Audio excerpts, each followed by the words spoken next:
आप हमसे क्यों लड़ना चाहते भाई? और सच्चाई के लिए ही बुद्ध जाने गए, नानक जाने गए। हो सकता है पप्पू यादव का जन्म इसीलिए हुआ हो। आपको जब आना हो आइए और मार के जाइए। क्या हम आपको रोक रहे हैं कि आप मत मारिए? जो लोग आलोचना करते हैं कि डर गए तो भैया मरवा दो ना, क्या दिक्कत है? हम तो चाहते हैं कि जल्दी हम मरें। आपको भी मारने की जल्दीबाजी है तो जल्दी करिए, खत्म करिए जो, लेकिन अपनी जिंदगी और के लिए अपने आइडियोलॉजी से कोई समझौता नहीं करेंगे। नमस्कार, आप लाइव सिटीज देख रहे हैं। आपके साथ मैं हूं वसीम खान। पप्पू यादव पूर्णिया से निर्दलीय सांसद ने राइफल बंदूक की बात कर दी है। पप्पू यादव को जान से मारने की धमकी और उसके बाद कई तरह की बातें निकलकर सामने आई। अब पप्पू यादव अपने फेसबुक पेज से लाइव आकर राइफल बंदूक के साथ साथ जान से मार दो, यह बातें क्यों कह रहे हैं? कह रहे डरता किसी से नहीं, समझौता करना विचारों से बिल्कुल नहीं सीखा। सबसे पहले आप पप्पू यादव को सुनिए किस तरीके से राइफल बंदूक और मारदो की बात कर रहे हैं। की तो खसी की तो हमारे दादे परदादे या परिवार के लोगों ने कल्पना करिए कि क्या मीनिंग था उस वक्त और हमको लेके परिवार की क्या सोच थी कि हमारी फैमिली के लोगों ने 6 वर्ष तक अन्न नहीं खाने दिया। और जिस आनंद मार्ग स्कूल से लेकर के या जिस संस्कृति के हम लालन पालन के बीच मेरे जीवन गतिमान हुए, उसमें डर कहाँ आता है? डर की क्या गुंजाइश है? मैं दिल से आपसे कहता हूं कि जो लोग आलोचना करते हैं, गाली गलौज करते हैं, आप बहुत ताकतवर आदमी हैं या आप बहुत मजबूत आदमी हैं तो आप अच्छा काम करिए, हम आपका विरोध तो नहीं करते हैं। क्या एक सांसद जी ने लिखा कि भारी भरकम इंसान आदमी, मेरे वो मित्र हैं, मैं उनकी बहुत इज्जत करता हूँ, भाई हैं मेरे। कभी दाऊद इब्राहिम जी के साथ तो कभी किसी के साथ उनकी चर्चाएं होती रही है और उनका इतिहास दुनिया को पता है कि उनकी जो ये आज साम्राज्य है वो दाऊद इब्राहिम और वैसे लोगों की संगति कुसंगति के कारण ही।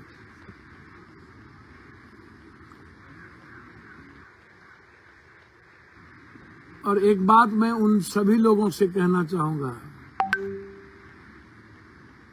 लगभग 90-95% जो लोग राजनीति में आए, उन लोगों का बैकग्राउंड जो है वो किसी न किसी दल और जाति के आधार पर। मैं सिंगल आदमी हूं जिसका राजनीतिक बैकग्राउंड न तो जाति का है और न ही किसी पार्टी का, न ही किसी नफरत का। ना मैं हिंदू मुसलमान कभी किया, ना बैकवर्ड फॉरवर्ड। मुझे जो अच्छा लगा गरीब के हित में, कॉमन आदमी के हित में, उसमें जाति आ जाए या मंडल कमीशन या सामाजिक न्याय या कोई भी ऐसी लड़ाई, तो उसमें जाति नहीं थी, उसमें गरीब की अवधारणा था, उसमें सभी जाति के लोग थे। हाँ, वो अलग बात है कि तब पिछड़े गैर पिछड़े के बीच लंबी खाई थी, जिसमें पप्पू यादव की बात नहीं है। वो जगदेव बाबू, कर्पूरी ठाकुर, लोहिया, जयप्रकाश के पहले के इतिहास की बात है। आप इसको समझिए। देखिए, समझना पड़ेगा, अंग्रेज के समय तीर धनुष से भगवान बिरसा मुंडा ने अंग्रेज को बाहर कर दिया।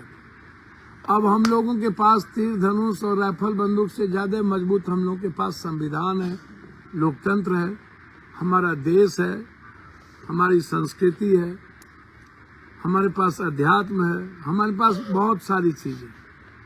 पहले तीर धनुष से ही हम भगा दिए थे अंग्रेज को। तब तो हमारे पास संविधान नहीं था, हमारे पास लोकतंत्र नहीं था। तो आज जो लोग गाली गलौज सोशल मीडिया पर करते हैं, क्या फायदा क्या मिलता है? या जो यूट्यूबर लगातार गाली गलौज दे रहे हैं, आपको क्या फायदा मिलता है? पप्पू यादव से आपकी व्यूअर्स बढ़ जाती है, आप खत्म हो जाते हैं, आप खत्म हो चुके हैं। तो आप देखिए, आपके बारे में दुनिया को पता है कि आप किससे चंदा लिए, कौन किससे पैसा लिया। लगभग जो लोग आलोचना करते हैं, यूट्यूबर या कोई लोग, हमने लगभग लोगों की मदद की है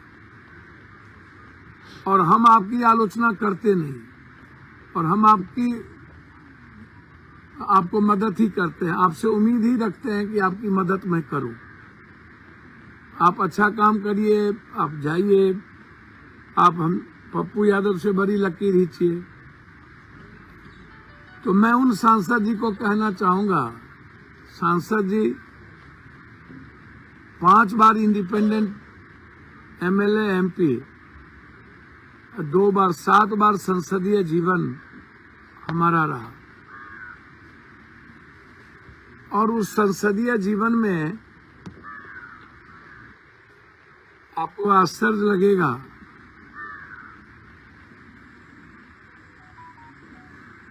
कि हमारा जो नेचर ऑफ वे है या जीने के तरीके हैं, वो सिर्फ कॉमन आदमी, जस्टिस और लोगों की मदद के अलावा हमने दूसरी किताब नहीं पढ़ी। मेरे पास किताब के 3 विचार हैं। एक विचार है कि मैं इंसान को किसी जाति, धर्म, मजहब के रूप में ना देखूं और उसकी इज्जत करूं, उसके खुद से ज्यादा उसका सम्मान करूं। वो अहंकारी है या गलत है या अच्छा है, मेरे लिए कोई मैटर नहीं रखता। बस इंसान को भगवान के रूप में उनकी को देखो। और दूसरा है कि जस्टिस हर कीमत पर पप्पू यादव के द्वारा हो, हर परिस्थिति में उसकी इम्प्लीमेंटेशन हो, उसको मैं करा पाऊं। जो व्यवस्था आम आदमी के जीवन को जीने में दुर्लभ कर दिया है, उसको मैं न्याय दिला पाऊं। और तीसरा है लोगों की, कि मेरे दरवाजे से, मेरे नॉलेज में जब भी कोई बात आए, उसकी मदद किए बगैर मैं जी ना पाऊं। मैं इस 3 डिक्शनरी के अलावा मैं चौथा चीज कभी जानने का प्रयास नहीं किया, ना मुझे जानना है। विकास, और अभी हमारे मित्र अमन सिंह अमेरिका से फोन किए। कनाडा के राष्ट्रपति जॉर्जियन ने, उन्होंने तो किसी से चर्चा की कि पप्पू यादव का रेस्पेक्ट इंडिया में नहीं है, पप्पू यादव की कदर कनाडा में।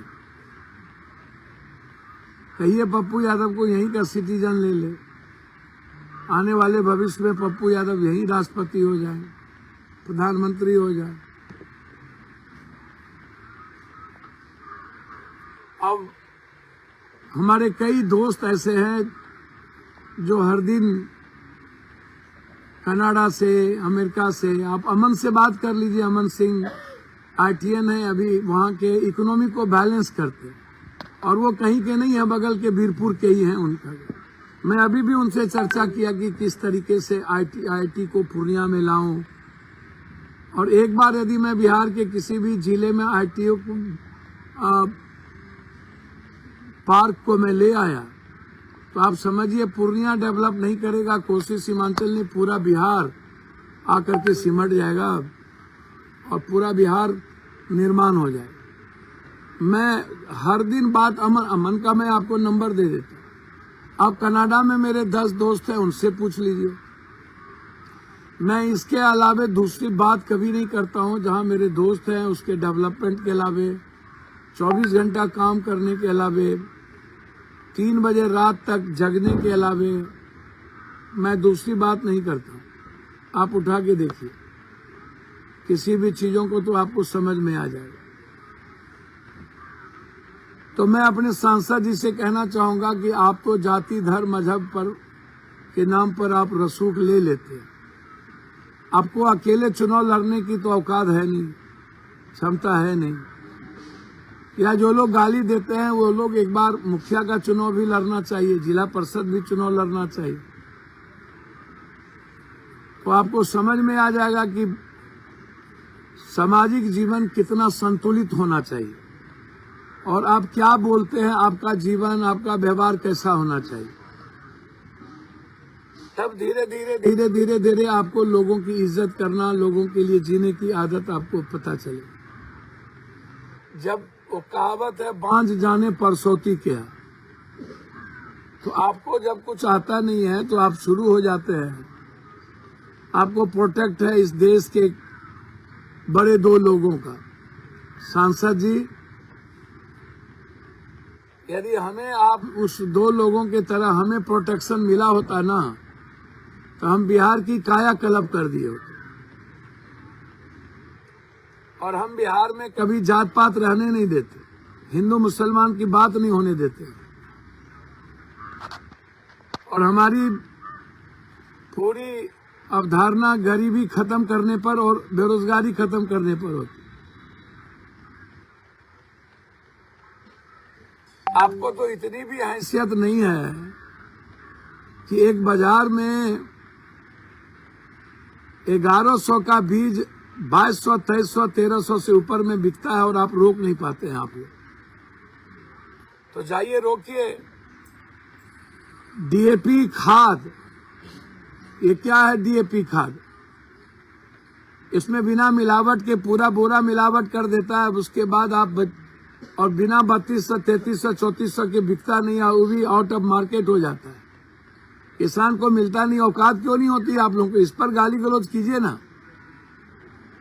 आप जाके लड़िए ना जिस चीज पर लड़ना चाहते हैं।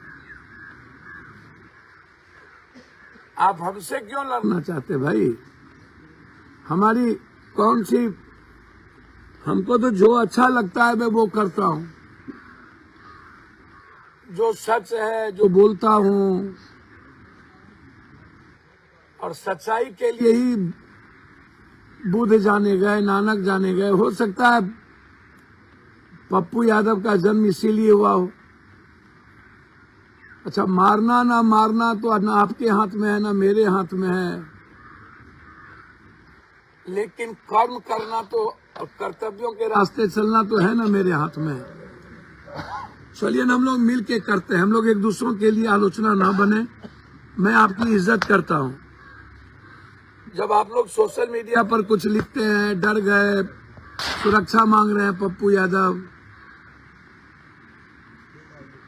सुधीर चौधरी जी को किस बात की सुरक्षा की जरूरत थी? कंगना को किस बात की सुरक्षा की जरूरत थी? कभी भी आरएसएस के संरक्षक मोहन भागवत जी के पहले हिस्ट्री उठा करके देखिए, बिना सुरक्षा के चलते थे। और हमने कब मांगा आपसे सुरक्षा? हम हर दिन लोगों के बीच होते हैं, लोगों के बीच चलते हैं, रात के 3 बजे तक जगे रहते हैं अर्जुन भवन में। आपको जब आना हो आइए और मार के जाइए। क्या हम आपको रोक रहे हैं कि आप मत मारिए? जो लोग आलोचना करते हैं कि डर गए तो भैया मरवा दो ना, क्या दिक्कत है? हम तो चाहते हैं कि जल्दी हम मरें।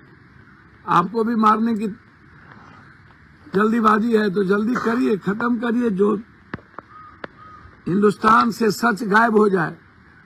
सुकरात को पता था कि उसको जहर दे दिया जाएगा। इसीलिए जिनके मन में बहुत डर है, चाहे कोई भी हो, मेरा कोई निजी आदमी हो, रिश्तेदार हो, मैं डर के कारण तो कुछ नहीं करूंगा। जिसको जो मन में है करे। मैं डर के जीने की आदत मुझे नहीं है। सब कुछ छोड़ देना पड़ेगा, छोड़ देंगे, लेकिन अपनी जिंदगी और के लिए अपने आइडियोलॉजी से कोई समझौता नहीं करेंगे। तो आपने सुना पप्पू यादव को। देखिए, विचारों से समझौता नहीं करूंगा, कभी भी डर कर नहीं रहा और जनता के लिए समर्पित हूँ। ये तमाम बातें पप्पू यादव कह रहे हैं, मगर यह भी कहते दिखाई दे रहे हैं कि जो लोग यह कह रहे हैं कि पप्पू यादव डर गए, पप्पू यादव डर कर जीना नहीं सीखे हैं। पप्पू यादव यह कह रहे हैं कि अर्जुन भवन में 3 बजे सुबह तक बैठा रहता हूँ, जनता के बीच रहता हूँ, मार दो रोका किसने है। और डरा भी कौन है। फिलहाल इस वीडियो में इतना ही। आपका बहुत बहुत शुक्रिया।